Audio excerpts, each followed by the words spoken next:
Hello everyone. तो आज की क्लास में आप मेरे साथ जुड़े हो क्लास 12th केमिस्ट्री पढ़ने के लिए। आज की क्लास में अपन पढ़ने वाले हैं जो 12th क्लास की केमिस्ट्री है उसका चैप्टर 3 है। उसी के अंदर जो सेल होते हैं उन सेल के जो प्रकार होते हैं, दो प्रकार के सेल्स होते हैं आपके। एक आपके होते हैं विद्युत रासायनिक सेल, एक आपके होते हैं विद्युत अपघटनी सेल। विद्युत रासायनिक सेल और विद्युत अपघटनी सेल। अब इन दोनों में अपन आज की क्लास में डिफरेंस पढ़ने वाले हैं। मैंने पिछली क्लासेसों में आपको कुछ सेल करा दिए हैं, कुछ सेल रह गए हैं, उनको मैं करवा दूंगा। अभी आज की क्लास में अपन इतना समझ आया विद्युत रासायनिक सेल और विद्युत अपघटनी सेल में अंतर क्या होता है। आज की क्लास में पढ़ते हैं, ठीक है।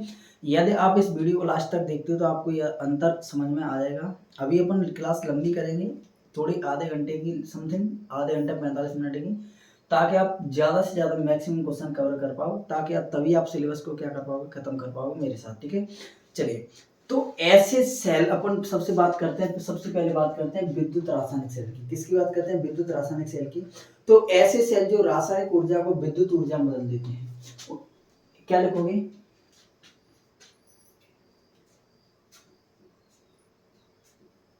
ऐसे सेल जो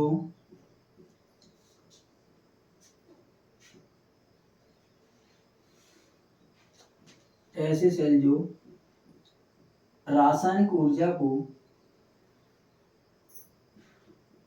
विद्युत ऊर्जा में बदल देते हैं, रासायनिक ऊर्जा को विद्युत ऊर्जा में बदल देते हैं, तो ऐसे सेल को हम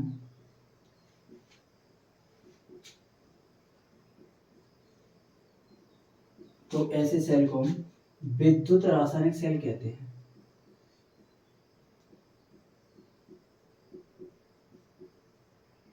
तो ऐसे सेल को अपन क्या कहते हैं? विद्युत रासायनिक सेल कहते हैं। पहला पॉइंट क्या समझ में आया विद्युत रासायनिक सेल में? ऐसे सेल जो रासायनिक ऊर्जा को, रासायनिक ऊर्जा को विद्युत ऊर्जा में बदल दे, मतलब परिवर्तित कर देते हैं, तो ऐसे सेल को अपन विद्युत रासायनिक सेल कहते हैं। विद्युत रासायनिक सेल समझ में आ गया। अब आपका आता है इसके बाद विद्युत अपघटनी सेल। विद्युत अपघटनी सेल जो होता है वह जस्ट इसका उल्टा होता है, जो विद्युत ऊर्जा को रासायनिक ऊर्जा में बदल देता है। तो इसमें क्या लिखोगे? ऐसे सेल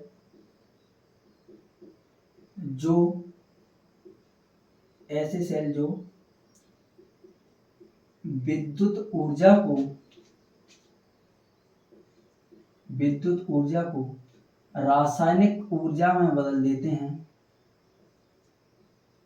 विद्युत ऊर्जा को रासायनिक ऊर्जा में बदल देते हैं,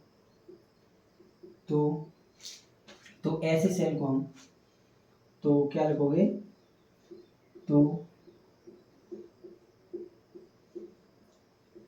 ऐसे सेल को हम विद्युत अपघटनी सेल कहते हैं।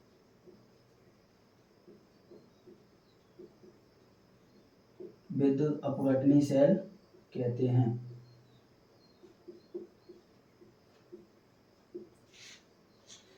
जो आपके रासायनिक ऊर्जा को, किसको? विद्युत रासायनिक सेल जो होता है वो रासायनिक ऊर्जा को किसमें बदल देते हैं? विद्युत ऊर्जा में। रासायनिक ऊर्जा जैसे अपन बात करते हैं, रासायनिक ऊर्जा किसे कहते हैं अपन? तो जैसे आपका जो जनरेटर होता है, जैसे आप लोग सभी लोग जानते हो, जनरेटर जो शादी ब्याह में होता है, एक रासायनिक ऊर्जा वो डीजल से चलता है। किससे चलता है? डीजल से। और डीजल वो क्या करता है? डीजल को किस में बदल देता है? विद्युत ऊर्जा में बदल देता है। सेम उसी तरह क्या होता है, कुछ सेल होते हैं जो क्या करते हैं, जो रासायनिक ऊर्जा को विद्युत ऊर्जा में कन्वर्ट कर देते हैं। तो ऐसे सेलों को अपन क्या कहते हैं? विद्युत रासायनिक सेल कहते हैं। और कुछ ऐसे होते हैं जो किसको, रासायनिक ऊर्जा को किसमें बदल देते हैं? विद्युत ऊर्जा में। जैसे ही मान के चलिए, विद्युत ऊर्जा को रासायनिक ऊर्जा में कैसे बदलेंगे भाई? कोई भी सेल हो सकता है, रासायनिक ऊर्जा में क्या करते हैं? विद्युत ऊर्जा को किसमें बदलते हैं? रासायनिक ऊर्जा में। तो उसे अपन क्या कहते हैं? विद्युत अपघटनी सेल कहते हैं। पहला पॉइंट आपको समझ में आ गया होगा। नंबर दूसरे पॉइंट की चर्चा करते हैं। पहला पॉइंट सभी को क्लियर है? जो रासायनिक ऊर्जा को विद्युत ऊर्जा में बदलते हैं, विद्युत रासायनिक सेल। और जो विद्युत ऊर्जा को रासायनिक ऊर्जा में बदलते हैं विद्युत अपघटनीय सेल।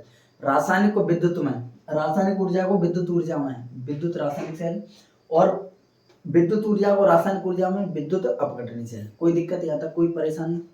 चलिए नंबर 2 की बात करते हैं। तो इसमें याद रखोगे विद्युत रासायनिक सेल में नंबर 2 लिखोगे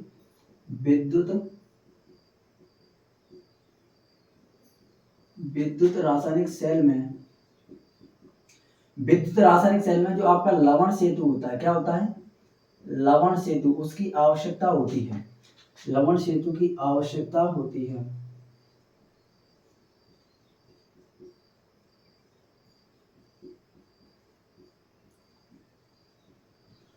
विद्युत रासायनिक सेल में क्या होता है? लवण सेतु की आवश्यकता होती है। अब भाई ये लवण सेतु क्या होता है? तो लवण सेतु आपको पता ही होगा। लवण सेतु मैंने आपको जब कौन सा क्वेश्चन कराया था, आप लोग बताओगे किस क्वेश्चन में, किस सेल में लवण सेतु की आवश्यकता होती है? लवण सेतु में आपको बता देता हूँ क्या होता है। जो लवण सेतु होता है वो उल्टे यू के आकार की, जैसे यू आपका कुछ इस प्रकार से बनता है यू, तो अब इसको उल्टा कर दिया जाए, मतलब इस प्रकार से कर दिया जाए, तो उल्टे यू के आकार की कांच की एक नली होती है। किसकी नली होती है? कांच की एक नली होती है, जिसमें पोटेशियम क्लोराइड तथा एंगर का मिश्रण भरा रहता है। जिसमें क्या भरा रहता है? पोटेशियम क्लोराइड तथा एंगर का मिश्रण भरा रहता है। उसे अपन क्या कहते हैं? लवण सेतु कहते हैं। क्या कहते हैं उसे?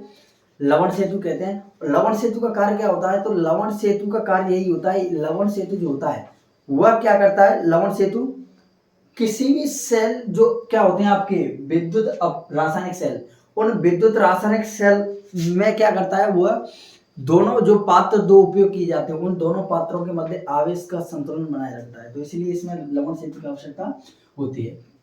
इसमें लिखोगे विद्युत अपघटनीय सेल में, देखिए विद्युत अपघटनीय सेल में, विद्युत अपघटनीय सेल में लवण सेतु की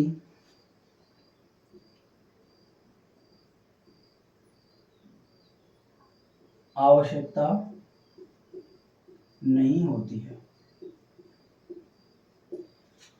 आप लोग बताओगे विद्युत रासायनिक सेल जो होता है आपका, उसमें लवण सेतु की आवश्यकता होती है, और विद्युत अपघटनीय सेल में लवण सेतु की कोई आवश्यकता नहीं होती है। दूसरा पॉइंट सभी को क्लियर हो गया होगा। लवण सेतु किसे कहते हैं? विद्युत रासायनिक सेल में उपयोग किया जाता है। अगले पॉइंट की बात करते हैं। तो जो विद्युत रासायनिक सेल है उनमें जो रेडॉक्स अभिक्रिया होती है, भाई रेडॉक्स अभिक्रिया किसे कहते हैं? आप लोग बताएंगे। रेडॉक्स अभिक्रिया बताइए आप लोग। तो आप लोग क्या बताओगे भाई, रेडॉक्स अभिक्रिया किसे कहते हैं? तो रेडॉक्स अभिक्रिया आप लोग बताओगे, रेडॉक्स अभिक्रिया जिसमें क्या होता है? उपचयन और अपचयन दोनों क्रिया एक साथ होती है, उससे अपन रेडॉक्स अभिक्रिया कहते हैं। तो जब आपका विद्युत रासायनिक सेल होता है उसमें जो रेडॉक्स अभिक्रिया होती है स्वतः होती है। स्वतः का मतलब होता है अपने आप होती है। क्या लिखोगे इसमें?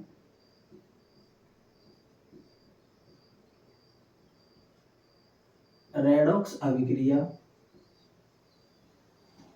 इसमें रेडॉक्स अभिक्रिया स्वतः होती है। स्वतः का मतलब क्या होता है? अपने आप होती है। जस्ट साइड इसका उल्टा लिखोगे, अंतर लिख रहे हो, तो इसमें रेडॉक्स अभिक्रिया स्वतः नहीं होती है। इसमें रेडॉक्स अभिक्रिया स्वतः नहीं होती है। देखिए रेडॉक्स अभिक्रिया आप लोगों को पता ही होगा, जिसमें ऐसी रासायनिक अभिक्रियाएं जिनके अंदर उपचयन भी देखने को मिले आपको और अपचयन। उपचयन अपचयन, उपचयन को अपन ऑक्सीकरण भी कहते हैं। तो ऑक्सीकरण तथा अपचयन दोनों एक साथ आपको जिस रिएक्शन में देखने के लिए मिलते हैं उनको अपन रेडॉक्स अभिक्रिया कहते हैं। और जो आपके विद्युत रासायनिक सेल होते हैं उनमें रेडॉक्स अभिक्रिया स्वतः होती है, मतलब अपने आप होती है। और जो आपके विद्युत अपघटनीय सेल होते हैं इनमें रेडॉक्स अभिक्रिया स्वतः नहीं होती है। कितने पॉइंट हो गए आपके? 3 पॉइंट हो गए। 3 पॉइंट अभी तक अपन ने कवर कर लिए। चौथे पॉइंट की चर्चा करते हैं। नंबर के किधर चलते हैं? 4 पर। देखिए चौथा पॉइंट जो आपको याद रखना है इसमें, तो इसके अंदर जो भाई देखिए इसके अंदर भी इलेक्ट्रोड उपयोग किए जाते हैं, इसके अंदर भी इलेक्ट्रोड उपयोग किए जाते हैं। इलेक्ट्रोड मतलब किसी ना किसी चीज की छड़ें होंगी। तो इसके अंदर जो एनोड होता है उस पर एनोड जो होता है इसमें एनोड ऋणात्मक होता है। इसमें क्या लिखोगे? इसमें जो आपका क्या होता है? एनोड होता है। क्या होता है? एनोड। एनोड कैसा होता है? तो आप लोग बताओगे इसमें एनोड ऋणात्मक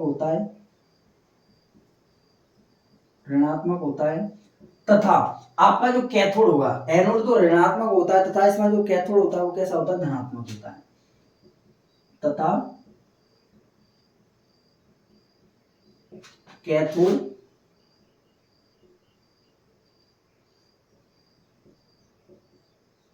कैथोड कैसा होता है, धनात्मक होता है। देखिए इसमें जो एनोड की जो छड़ होती है वो ऋणात्मक, जिस पर ऋणात्मक आवेश पाया जाता है या जिस पर ऋण आवेश पाया जाता है, और जो कैथोड की छड़ होती है जो कैथोड के समान कार्य करती है उस पर क्या कौन सा आवेश पाया जाता है, धन आवेश पाया जाता है। जस्ट इसके अपोजिट किसमें होता है, आपके विद्युत अपघटनी सेल में। तो इसमें जो होता है, जो आपका एनोड होता है, इसमें एनोड आपका होगा धनात्मक होता है,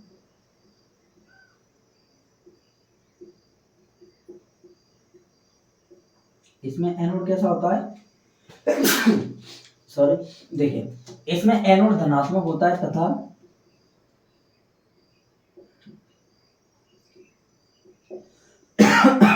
तथा जो कैथोड होता है, तथा कैथोड कैसा होगा, आप लोग बताओगे, ऋणात्मक होता है तथा कैथोड ऋणात्मक होता है। देखिए इसमें जो एनोड की छड़ है धनावेश पाया जाता है, कैथोड की छड़ पर ऋणावेश पाया जाता है। और इसके अंदर जो एनोड की छड़ होती है, जो छड़ एनोड के समान कार्य करती है वह पर ऋणावेश पाया जाता है, और जो कैथोड के समान कार्य करती है उसको धनावेश पाया जाता है। इतनी बातें क्लियर हुई आपको। चलिए पांचवा पॉइंट की अपन चर्चा करते हैं, अगले पॉइंट की, पांचवी पॉइंट की। तो पांचवी पॉइंट में समझिए, पांचवा पॉइंट क्या है, इसमें दोनों इलेक्ट्रॉनों को अलग अलग विलयन में डुबोया जाता है। जैसे आप लोगों ने देखा होगा जब मैंने आपको विद्युत रासायनिक सेल पढ़ाया था, यदि आपने विद्युत रासायनिक सेल को नहीं पढ़ा है तो आप उसको देख सकते हो एक बार, आपको वीडियो का जो लिंक है वह आपको प्लेलिस्ट में वीडियो देखने को मिल जाएगी, ठीक है। चलिए तो इसमें अपन क्या करते हैं, इसमें जो दोनों इलेक्ट्रोड होते हैं, इसमें दो इलेक्ट्रोड होते हैं, जैसे अपन ने दो छड़ें उपयोग की थी, इसमें एक जिंक की छड़ उपयोग की थी और एक कॉपर की छड़ उपयोग की थी इसमें, लेकिन दोनों को अलग अलग विलयन में डुबोया था। मतलब इसमें दोनों इलेक्ट्रोडों को अलग अलग विलयनों में डुबाया जाता है। क्या लिखोगे, इसमें दोनों इलेक्ट्रॉनों को, इलेक्ट्रॉन का मतलब क्या होता है, जो छड़ें होती हैं, क्या होती हैं, छड़ें, इसमें दोनों इलेक्ट्रॉनों को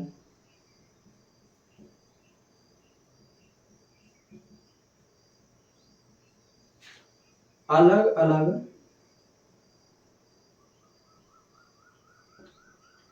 विलयनों में डुबाया जाता है। इसमें जो दोनों इलेक्ट्रॉनों को क्या किया जाता है, अलग अलग विलयन में। जैसे अपन ने इसके अंदर दो छड़ उपयोग की थी, एक जिंक की और एक कॉपर की, तो जिंक वाली छड़ को अपन ने डुबाया था जिंक सल्फेट के विलयन में, और कॉपर वाली छड़ को अपन ने डुबाया था कॉपर सल्फेट के विलयन में। कहने का मतलब दोनों जो इलेक्ट्रोड थे, मतलब दोनों जो छड़ें थी, उनको अपन ने अलग अलग विलयनों में डुबाया था। लेकिन इसके अंदर जो विद्युत अपघटनी सेल होता है, विद्युत अपघटनी सेल क्या करता है, आपका विद्युत अपघटनी सेल के अंदर जो इलेक्ट्रोड होते हैं उनको एक ही विलयन के अंदर डुबोया जाता है। क्या लिखोगे इसमें, अगला पॉइंट लिखोगे इसके अंदर, इसमें दोनों इलेक्ट्रॉनों को एक ही विलयन में डुबोया जाता है। क्या लिखोगे, इसमें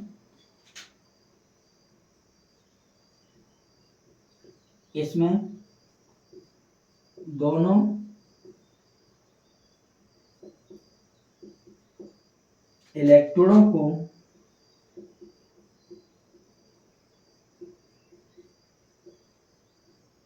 एक ही विलयन में डुबोया या डुबाया जाता है। देखिए इसके अंदर जो दोनों इलेक्ट्रोड होते हैं, मतलब जो दोनों ही छड़ें होती हैं, उनको आप एक ही विलयन के अंदर या एक ही सॉल्यूशन के अंदर क्या कर देते हो, डुबा देते हो। आपको इन दोनों में अंदर समझ में आया होगा। 5 पॉइंट आपके लिए एनफ है, इतना आप याद कर लीजिए, ठीक है। चलिए बताइए, ऐसे सेल जो रासायनिक ऊर्जा को विद्युत ऊर्जा में बदल देते हैं, विद्युत रासायनिक सेल कहलाते हैं। ऐसे सेल जो विद्युत ऊर्जा को रासायनिक ऊर्जा में बदल देते हैं, विद्युत अपघटनी सेल कहलाते हैं। इसके अंदर क्या होता है, इसमें जो क्या होता है, विद्युत रासायनिक सेल होता है, इसमें लवण सेतु की आवश्यकता पड़ती है, और विद्युत अपघटनी सेल में लवण सेतु की कोई आवश्यकता नहीं पड़ती है। इसके अंदर रेडॉक्स अभिक्रिया स्वतः होती है और इसमें रेडॉक्स अभिक्रिया स्वतः नहीं होती है। इसमें एनोड पर ऋणात्मक या इसमें एनोड जो होता है ऋणात्मक होता है तथा कैथोड धनात्मक होता है। इसमें एनोड धनात्मक तथा कैथोड ऋणात्मक होता है। अगला पॉइंट, इसमें दोनों इलेक्ट्रॉनों को अलग अलग विलयन में डुबाया जाता है और इसमें दोनों इलेक्ट्रॉनों को एक ही विलयन में डुबा दिया जाता है।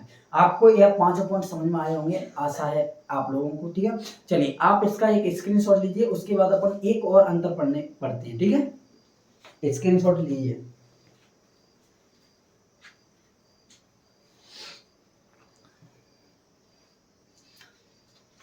चलिए अब इसके बाद अपन एक और क्वेश्चन पढ़ने का प्रयास करते हैं, जिसे अपन कहते हैं देखिए धात्विक चालकता जो आपकी होती है, क्या होती है? धात्विक चालकता।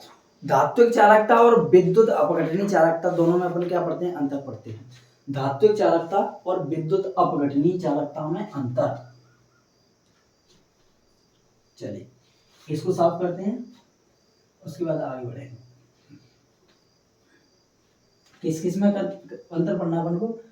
धात्विक चालकता और विद्युत अपघटनीय चालकता में अंतर। सबसे पहले आप लोगों को पता ही होगा धात्विक चालकता किसे कहते हैं। धात्विक चालकता उसे कहते हैं जिसके अंदर धातुओं का उपयोग किया जाता है। जिस चालकता को प्रवाहित करने के लिए धातुओं का उपयोग किया जाता है उसे अपन धात्विक चालकता कहते हैं। विद्युत अपघटनीय चालकता किसे कहते हैं? तो जिस चालकता में या जिसके अंदर करंट एक विद्युत अपघट्यों के द्वारा प्रवाहित किया जा रहा है उसे अपन विद्युत अपघटनीय चालकता कहते हैं। तो आप मेरे साथ हेडिंग लगाइएगा,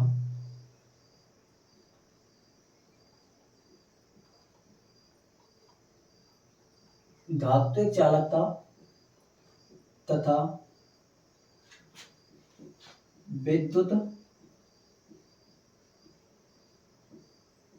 अपघटनीय चालकता में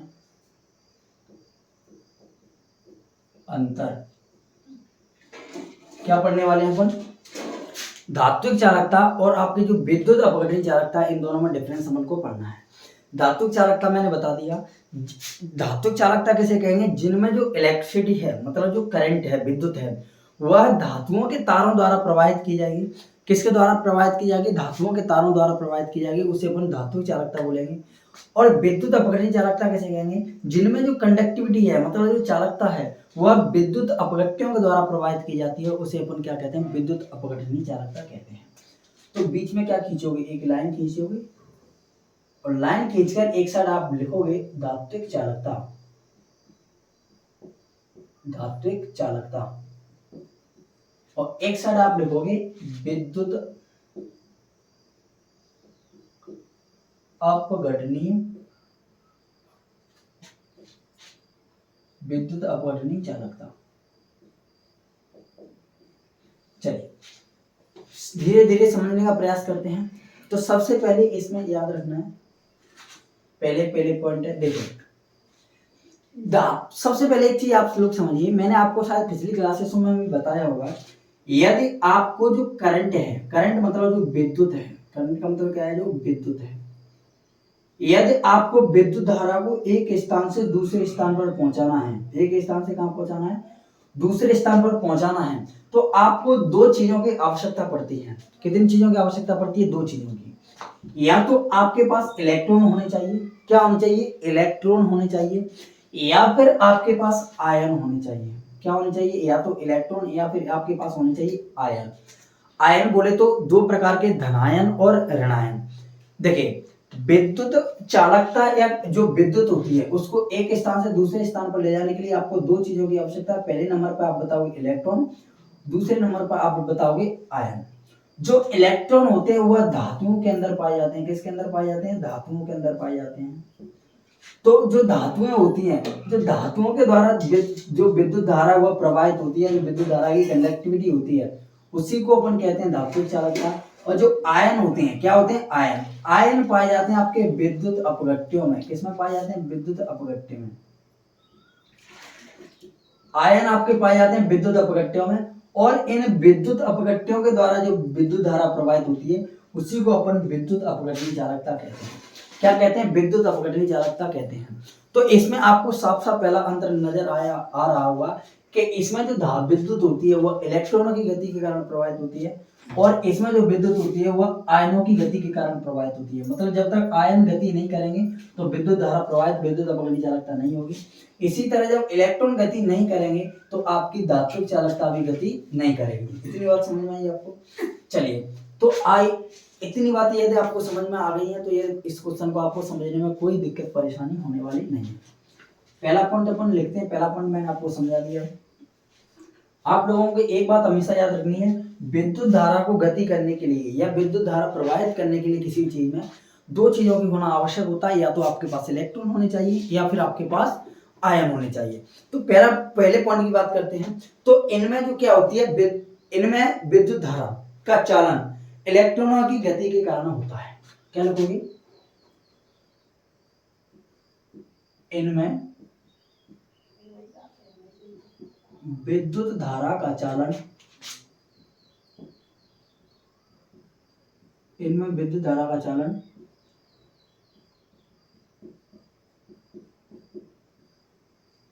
इलेक्ट्रॉनों की गति के कारण होता है। चलिए, यदि आपसे कोई पूछता है कि जैसी वह चालकता जिसमें विद्युत धारा का चालन इलेक्ट्रॉनों की गति के कारण होता है उसे अपन क्या कहते हैं? तो आप लोगों का आंसर होना चाहिए, उसे अपन धात्विक चालकता कहते हैं। अब इसकी बात कर लेते हैं विद्युत अपघटनीय चालकता की। तो इनमें विद्युत धारा का जो चालन होता है किसके द्वारा होगा? आयनों के द्वारा। इनमें विद्युत धारा का चालन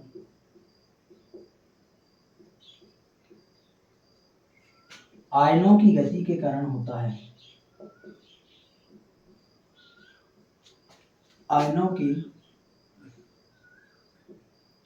गति के कारण होता है। पहला पॉइंट आप लोगों को सभी को समझ में आ गया होगा। देखिए, धारा को प्रवाहित करने के लिए दो चीजों की आवश्यकता, इलेक्ट्रॉन और आयन। इलेक्ट्रॉन और आयन। और जो चालकता इलेक्ट्रॉनों की गति के कारण होती है उसे धात्विक चालकता, और जो आयनों की गति के कारण होती है उसे अपन क्या कहते हैं? विद्युत अपघटनीय चालकता। पहला पॉइंट आप सभी लोगों को समझ में आ गया होगा। दूसरे पॉइंट की बात करते हैं। तो इसके जो रासायनिक गुण होते हैं उनमें कोई परिवर्तन देखने को नहीं मिलता है। इनके रासायनिक गुणों में कोई परिवर्तन नहीं होता है। जैसे आप सबसे पहले बताइए, आयन इलेक्ट्रॉन पाई किस में जाएंगे? तो आप लोग बताओगे धातु में। इस पॉइंट से आपको विद्युत धारा यहां तक लेके जानी है इस डायरेक्शन में। तो एक बात बताइए, इसमें धातु का तार है तो इसके अंदर क्या होंगे? इलेक्ट्रॉन होंगे, और यह इलेक्ट्रॉन अपनी गति करके क्या ले जाएंगे? विद्युत धारा को इस वाले पॉइंट से इस वाले पॉइंट तक लेकर जाएंगे। लेकिन एक बात मेरे को बताइए, क्या आप जो वायर उपयोग करते हो, मतलब जो धातु का तार उपयोग करते हो, उससे क्या आप लोग उससे में क्या इलेक्ट्रॉनों की गति में कोई परिवर्तन होगा? तो इलेक्ट्रॉन, यदि आपने धातु का तार एक बार यूज कर लिया तो ऐसा तो है नहीं कि वो से आप दोबारा यूज ना कर सको। उसे आप दोबारा, जब तक वह वायर शॉर्ट सर्किट नहीं हो जाता तब तक आप उसे यूज करते रहोगे। तो क्या इसके इलेक्ट्रॉनों के रासायनिक गुणों में कोई परिवर्तन देखने को मिलता है? तो आप लोग क्या बताओगे? इसके रासायनिक गुणों में कोई परिवर्तन नहीं होता है। इनके रासायनिक गुणों में कोई परिवर्तन नहीं होता है। एक मिनट रुकिए भैया।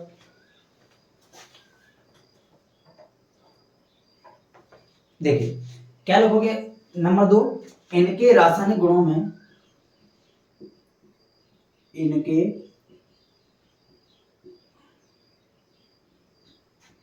रासायनिक गुणों में कोई परिवर्तन नहीं होता है। इनके रासायनिक गुणों में कोई परिवर्तन नहीं होता है। और जो आपके विद्युत अपघटनीय चालकता होती है उसमें विद्युत अपघट्यों का उपयोग करते हो, और विद्युत अपघट्य होते हैं धनायन और ऋणायन, और आयन जो होते हैं उनके रासायनिक गुणों में क्या हो जाता है? परिवर्तन हो जाता है। उनके रासायनिक गुणों में क्या हो जाता है? परिवर्तन हो जाता है। तो इनके रासायनिक गुणों में परिवर्तन होता है। लिखिए, इनके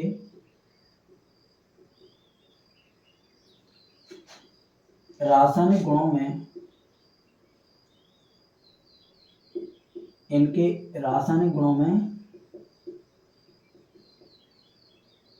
परिवर्तन हो जाता है। दूसरा पॉइंट समझ में आया होगा। क्योंकि इलेक्ट्रॉन जो होते हैं, इलेक्ट्रॉन जब तक आप वायर वह शॉर्ट सर्किट नहीं हो जाता है, शॉर्ट सर्किट का मतलब आप सब लोग समझते हो बीच में से कट नहीं जाता है, तब तक आप उस वायर का उपयोग कर सकते हो। लेकिन आप विद्युत अपघट्यों का कुछ इस प्रकार से यूज कर ही नहीं सकते, क्योंकि इनमें आयन जो होते हैं वह क्या करते हैं, उनकी आयनों पर विभिन्न प्रकार से इफेक्ट पड़ जाता है। जैसे तापमान बढ़ाने पर आयनों की गति क्या हो जाती है, अधिक हो जाती है। तो इनमें क्या होता है, लेकिन आयनों की गति तो तेज हो जाएगी, लेकिन वह धीरे धीरे अपना काम करना क्या करते हैं, बंद कर देंगे। तो इनके रासायनिक गुणों में परिवर्तन हो जाता है। या फिर आप इस चीज को ऐसे समझ सकते हो, इनमें रासायनिक गुणों में परिवर्तन कैसे होता है, इसमें आप उपयोग करते हो विद्युत अपघट्यों का। जैसे NaCl जो जिसे आप साधारण नमक कहते हो, वह एक क्या विद्युत अपघट्य, वह क्या है, एक विद्युत अपघट्य है। देखिए जो NaCl है वह क्या है, आप लोग बताओगे, वह एक विद्युत अपघट्य है। अब इस विद्युत अपघट्य जो है वह दो भागों में टूट जाता है। Na जो होता है जिसे अपन सोडियम कहते हैं, वह धनायनों में टूट जाता है, और क्लोरीन जो होता है वह ऋणायनों में टूट जाता है। लेकिन जब यह आयन है, यह धनायन है, यह ऋणायन है, यही विद्युत धारा को आगे चल के आगे ले जाएंगे, यह विद्युत धारा को आगे लेके जाएंगे। लेकिन इनके जो रासायनिक गुण हैं सोडियम और क्लोरीन के, कुछ कारणों से क्या हो जाते हैं, परिवर्तित हो जाते हैं, मतलब बदल जाते हैं। तो इनके जो विद्युत अपघटनी चालकता है जो इन्हीं के द्वारा आगे प्रवाहित हो रही थी, तो इनके रासायनिक गुणों में क्या हो जाता है, परिवर्तन हो जाता है। ठीक है, कितने पॉइंट हो गए आप लोग बताओगे, 2 पॉइंट आपने समझ लिए, कोई बात नहीं है। अगले पॉइंट की बात करते हैं, नंबर 3। नंबर कौन सा आएगा, 3। देखिए अब एक बात बताइए, मैं तब से बात करता हूँ इसमें, तो इसमें क्या धातुओं का उपयोग किया जा रहा है, धातु चालकता में, विद्युत अपघटनी चालकता में विद्युत अपघट्यों का उपयोग किया जाता है। तो इन्हें धातुओं के द्वारा प्रदर्शित किया जाता है। क्या लिखोगे धातु चालकता को, इन्हें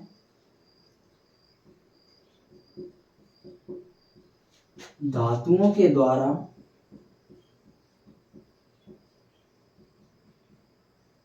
प्रदर्शित किया जाता है। और इन्हें किसके द्वारा प्रदर्शित किया जाता है, तो आप लोग बताओगे विद्युत अपघट्यों के द्वारा। इन्हें विद्युत अपघट्यों के द्वारा, विद्युत अपघट्यों के द्वारा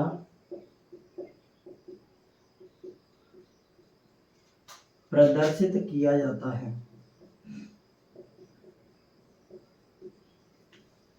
देखिए इन्हें किसके द्वारा प्रदर्शित किया जाता है, धातुओं के द्वारा, और इन्हें किसके द्वारा प्रदर्शित किया जाता है, विद्युत अपघट्यों के द्वारा। इनमें जैसे करके भी आप कुछ लिख सकते हो दोनों में। जैसे इसमें आप लिख सकते हो आयरन जिसे अपन कहते हैं Fe, कॉपर, एल्यूमिनियम। तो एक क्या है, इसके द्वारा क्या कर सकते हो आप, विद्युत धारा प्रवाहित कर सकते हो। जैसे Ag सिल्वर भी लिख सकते हो। तो आप लोगों ने बता, लोहे में विद्युत धारा प्रवाहित हो जाती है, धातु चालकता, कॉपर में धातु चालकता, एल्यूमिनियम में धातु चालकता, सिल्वर में धातु चालकता। इसमें जैसे करके लिखिए, जैसे आप लोग बताओगे जब आप NaCl यानी नमक को जब आप जल में घोलते हो तो वह धनायन और ऋणायन में टूटेगा, आयन बनेंगे। KCl जो पोटेशियम क्लोराइड है उसको जब आप किसमें घोलोगे, धनायन और ऋणायन में, तब जाके क्या बनेंगे, धनायन ऋणायन बनेंगे। तो यह भी विद्युत धारा प्रवाहित हो जाएगी। कितने पॉइंट हो गए, 3। पॉइंट नंबर 4 की चर्चा करते हैं। देखिए चौथे पॉइंट की अगर अपन बात करते हैं तो चौथा पॉइंट क्या है, तापमान बढ़ाने पर। देखिए आप लोगों को पता ही है, यदि आप तापमान को बढ़ाते हो, तापमान को क्या करते हो, बढ़ाते हो, तो इलेक्ट्रॉन अपनी गति को धीमा कर देते हैं। इलेक्ट्रॉन अपनी गति को क्या कर देते हैं, धीमा। यदि जैसे आप लोग बताइए, मैंने यहाँ इस वायर्स के अंदर, मैंने मान लीजिए लोहे का वायर है और इसके अंदर मैंने क्या किया, विद्युत धारा को प्रवाहित करना स्टार्ट किया। लेकिन इस तार को मैंने क्या किया, इस तार को मैंने क्या किया, नीचे से गर्म करना स्टार्ट कर दिया। तो इसके अंदर टेम्परेचर क्या हो जाएगा, बढ़ जाएगा, तापमान इसके अंदर बढ़ेगा। लेकिन जैसे ही तापमान बढ़ेगा तो यहाँ से यहाँ तक जो इलेक्ट्रॉन विद्युत धारा को लेकर जा रहा होगा, जो इलेक्ट्रॉन यहाँ से यहाँ तक विद्युत धारा को लेकर जा रहा होगा, वह अपनी गति को धीमा कर देगा। वह अपनी गति को क्या कर देगा, धीमा। तो जैसे ही तापमान बढ़ा, इलेक्ट्रॉन ने अपनी गति क्या कर दी, धीमी। इलेक्ट्रॉन ने अपनी गति क्या कर दी, धीमी। जैसे ही गति धीमी हुई तो धातु की जो चालकता है उसकी गति क्या हो जाती है, कम हो जाती है। मतलब तापमान बढ़ने से जो धातु चालकता होती है, तापमान बढ़ने से इनकी जो चालकता होती है वो कैसी हो जाती है, कम हो जाती है। लेकिन आयन जस्ट इसके उल्टे होते हैं। यदि आप आयनों के नीचे से गर्म करते हो तो आयन तेजी से गति करने लगते हैं। आयन कैसे गति करने लगते हैं, तेजी से। तो तापमान बढ़ाने से क्या होता है, आयन जो होते हैं तेजी से गति करते हैं, इसीलिए इनकी चालकता का मान क्या हो जाता है, बढ़ जाता है। तो लिखिए तापमान बढ़ाने से इनकी चालकता का मान कम हो जाता है। तापमान बढ़ाने से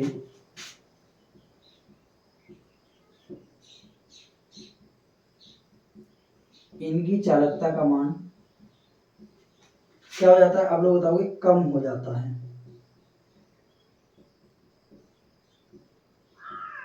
तापमान बढ़ाने से इनकी चालकता का मान कम हो जाता है, ऐसा लिखोगे।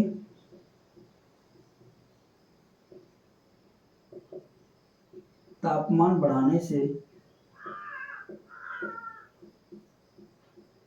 इनकी चालकता का मान बढ़ जाता है। दोनों साइड समझ में आए। तापमान बढ़ाने से इनकी चालकता का मान क्या हो जाता है, कम हो जाता है। कम क्यों हो जाता है, क्योंकि इलेक्ट्रॉन अपनी गति को धीमा कर देते हैं, स्लो कर देते हैं। और तापमान बढ़ाने से विद्युत अपवर्तनीय चालकता का मान बढ़ जाता है। क्यों बढ़ जाता है, क्योंकि आयन अपनी गति को तेज कर देते हैं। अब इनकी अगर अपन बात करते हैं तो एक बार बताइए, आप लोग घर में किसके बार उपयोग करते हो, तो आप लोग बताओ भाई। धातुओं के कॉपर का हो गया, एल्यूमिनियम का। कॉपर एल्यूमिनियम का सर्वाधिक उपयोग किया जाता है। हालांकि सर्वाधिक चालकता होती है चांदी की। तो आप घरों में चांदी के बार तो बिछाने से रहे, तो इसीलिए आप किसका उपयोग करते हो, कॉपर का। कॉपर का उपयोग करते हो, वह अच्छे चालक होते हैं, विद्युत के कैसे होते हैं, अच्छे गुड कंडक्टर होते हैं, अच्छे चालक होते हैं। तो इनकी चालकता सामान्यतः कैसी होती है, अधिक होती है। इनकी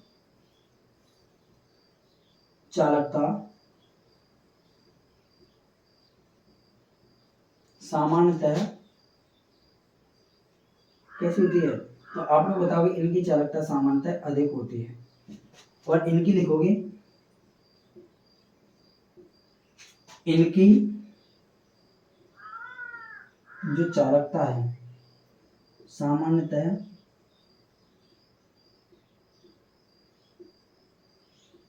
कम होती है।